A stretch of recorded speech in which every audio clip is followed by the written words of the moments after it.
Okay, everyone. The structures and organization of political parties, it's 7.1 on the PowerPoint, it's 7.1 on the quiz, and here we go. Maybe. All right, so political parties. Pretty topical right now, but an organization of people who hold similar views about how government should operate. So they attempt to influence government by electing candidates who share similar beliefs. So if you look at this pie chart, we got the Republican Party, we have the Democratic Party, and then we have independents who are not affiliated, okay? So if you look me up on a registered, like a voter, registration website, it'd say my full name, it'd say how many elections I've voted in, and it would say that I am unaffiliated. All right? Which means I get tons more political calls than everybody else because I get calls from both sides. Yeah. That's what a political party is. Okay, so types of party systems. So we have a one-party system, a multi-party system, and a two-party system. A one-party system is simple. Right? Only one party is allowed to exist. You can imagine it being a dictatorship or communism or something like that. So the examples you see here, North Korea, China, Iran, all of those are one-party systems. Nobody else has a chance to run against the one party. Multi-party systems, three or more parties compete. Examples here would be Canada, Germany, Israel, which I kind of like. I like having the option of more than just two parties. Now, the United States is a two-party system. So two major parties have a real ability to win elections. What quiz is it? 7.1. So this is what we experience here in the United States, right? So Republican or Democrat. Those are your choices. Now you have other choices, but you only have two that are really able to win elections. And that's why we're considered a two-party system. So the United States of America has a two-party system, okay? So question number one is answered right there. All right. It was the hope of some founders of our nation. This old George Washington. That parties. I'm going to skip that little part. So George Washington was kind of pivotal. He said some cool stuff whenever he got out of his presidency. He gave a farewell speech, basically said, don't split this country up into two political parties or more political parties. It will split the party in the United States in half, and we won't get along. Guess what we did? You did that. Yeah, we did exactly what he said not to do. So the United States Constitution doesn't even mention political parties. All right? So George Washington, again, like I said, he warned against them. He called them factions, political factions.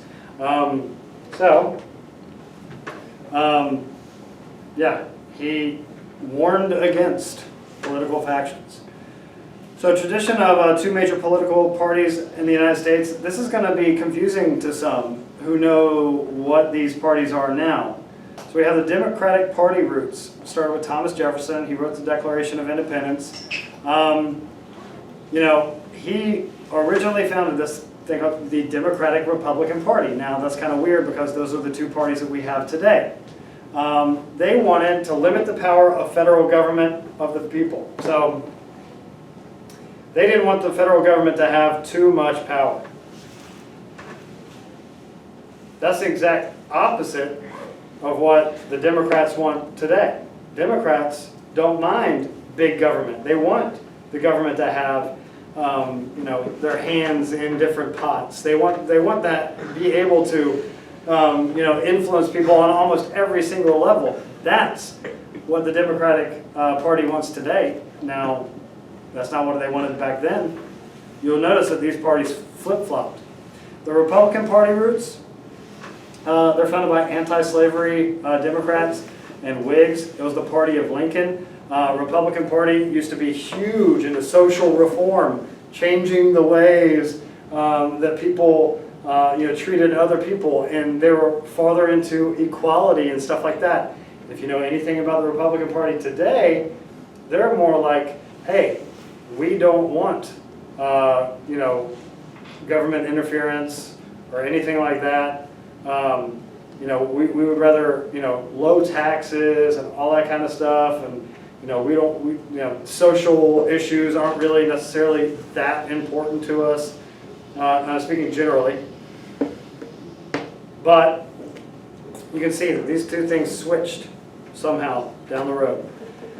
All right, so third parties, right? The parties that don't matter in our two-party system.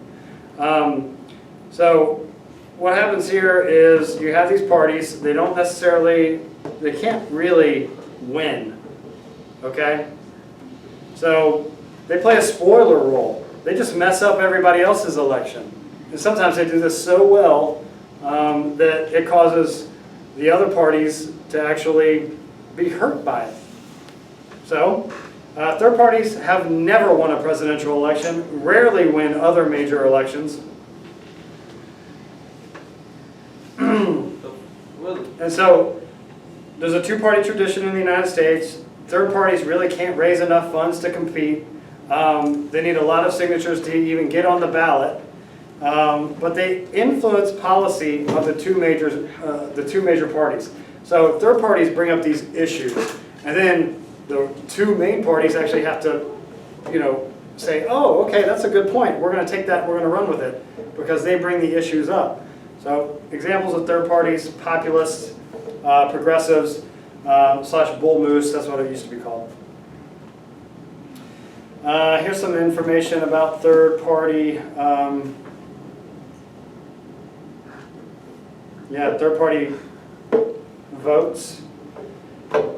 So the highest anybody's ever been is 1992. There's this guy, Ross Perot. He was super rich, and he basically paid for his own ads and went up against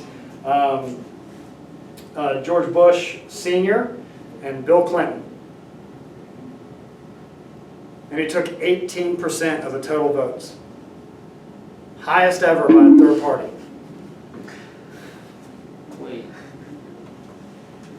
Only 19,000? These are in the thousands. So that's 19,000, I mean, that's 19 million votes. Okay. All right, so there's a political cartoon for you. Okay, types of third parties continue. So we have single issue parties. And so this is question number 3. An example of a single issue party is the Prohibition Party.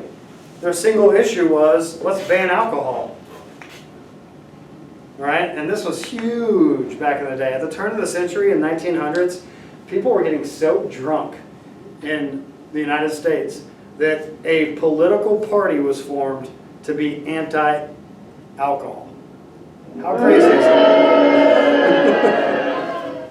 that? So single issue parties, they promote a social, economic, or moral issue. The Prohibition Party, obviously, they were into banning alcohol.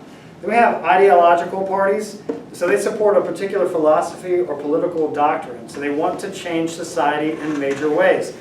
The example here would be the Socialist Party, which would be like, okay, everybody gets the same amount of whatever. That's what a true socialist would want. Wealth to be spread, among its citizens. And then the Libertarian basically says, we don't want government at all. Let me do my own thing. Don't you dare take away a single one of my freedoms. Not even to protect me. Okay, so the Libertarian Party is like, freedom is the key here. Okay? So an example of a single issue party is the Prohibition Party. That was question number 3. How political parties work. So each party has a platform. So here's question number 4. A platform is a document that expresses the party's positions on election issues. And each one of those issues is called a plank. So you imagine it's just a wood floor, right? A platform made of wood, and each one of those pieces of wood is a single issue that creates this party's platform. So platform is the document that expresses the party's positions on election issues. So this communicates to voters what the party will do if it wins. And they have to stay true to this, because if they don't, then they lose their voters the next election, and they're all voted out. You have to stay true to your platform. You can't flip-flop, or else you'll be known as a flip-flopper, and you'll get voted out of office. Tons of examples of flip-flopping throughout the years. All right, now we get to political ideology. So, question number 5. So a person's set of underlying ideas and beliefs through which they understand politics is their political ideology. So gauging one's views of change in society / politics and the role of government. You have heard of these terms before, okay? It goes from far left to far right. Okay, far left would be radical, far right would be reactionary, and the things in the middle is where we actually use these terms: liberal, moderate, and conservative. So let's take a look at these one by one.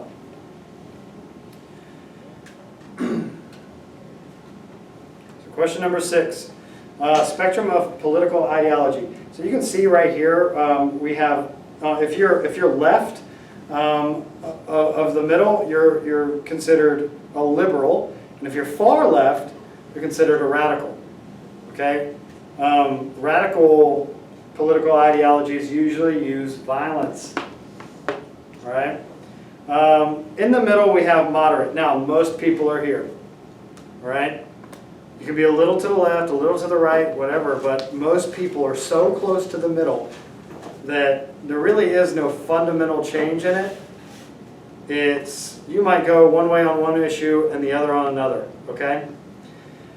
Then we go to the right, conservatives and reactionaries. Conservatives, you would just know them as Republicans right now, and liberals, you would know them as Democrats. And then you go far right, you have reactionaries, and they react, okay, and possibly with violence, all right? So let's go through these one by one. So radical. Far left ideology that embraces drastic and rapid progressive change in the structure of society. They sometimes use extreme methods like violence or revolution. There's been tons of instances of this throughout history, okay? So, we got liberal. It's left of middle. They support more gradual, modest progressive change. They believe that the federal government should do more, be more directly involved. Okay, so we're looking at question number 6. So government-led political and social reform, government intervention in the economy, increased federal services like Social Security and stuff like that, and less military, because the less money we spend on military, the more money we can spend on people, citizens, and that's what liberal political ideologies really focus on. So they're closely associated with the Democratic Party. That was question number 6. So we have right here in the middle, moderate, okay, center, middle. Most content with the status quo. They believe that everything's kind of okay. And they share viewpoints of both liberals and conservatives, and they probably go on one side or the other. Like you could be pro-guns, right, and pro-choice. That would be an example of being in the middle.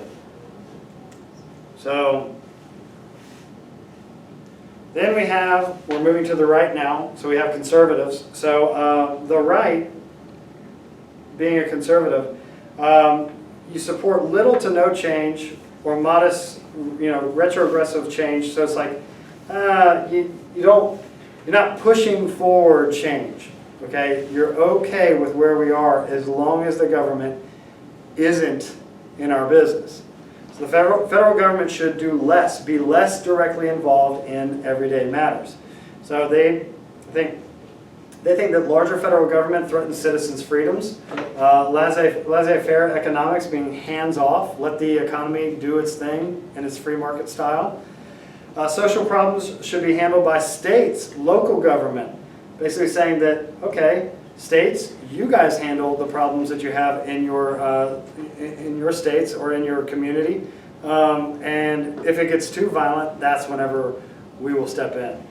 They believe in a stronger military, okay?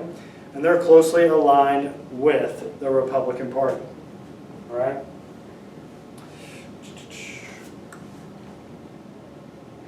Question 7 was answered a second ago, and that was moderate. All right, so finally here, we got reactionary, the far right. They support rapid, drastic, retrogressive change. So they focus on the past. They actually want to go backwards. So like say we're moving into this progressive area, blah, blah, blah. And the reactionaries say, no, it was better back then. And then they use violence to possibly take that away, okay? To overthrow what had happened already. So often willing to use extreme methods. Again, violence and revolution. So that was question number 8. These two political ideologies could often use violence to get their point across. Radical and reactionary. All right, we're done today. Hit me with that theme song and let's get out of here.